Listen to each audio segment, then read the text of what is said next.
Donc nous avons assisté aujourd'hui avec le ministre de l'Enseignement supérieur, de la recherche scientifique et son staff au sujet de la rentrée universitaire 2021-2022 dans des conditions plus ou moins tranquilles par rapport à la rentrée universitaire de l'année passée.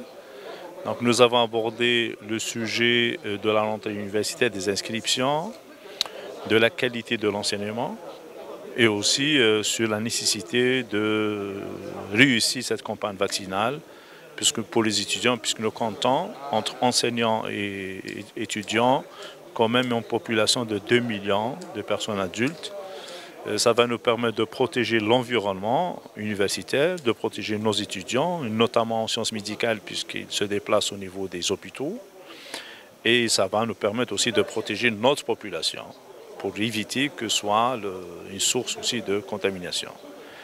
Nous avons aussi abordé en présence des représentants des étudiants les différents problèmes rencontrés par les étudiants par rapport à l'année passée, le respect des règles barrières, le mode d'inscription. Ce qui est bien, c'est que quand même nous sommes passés maintenant à une autre étape de l'inscription à distance. Tout le monde doit fournir plus d'efforts en tant qu'enseignant. Pour les sciences médicales, nous recevons nos meilleurs bacheliers. Il y a une problématique qu'il faut y faire face, puisque vous avez entendu ils ont augmenté les capacités de 50% d'inscrits en sciences de la santé, c'est-à-dire en sciences médicales, soit en pharmacie, en chirurgie dentaire ou en médecine. Ça va nous poser des problèmes d'encadrement. Donc nous allons rencontrer notre tutelle pour essayer de trouver des solutions. Heureusement qu'on a réceptionné, ça fait 2 années, la nouvelle faculté de médecine d'Alger-Ziania.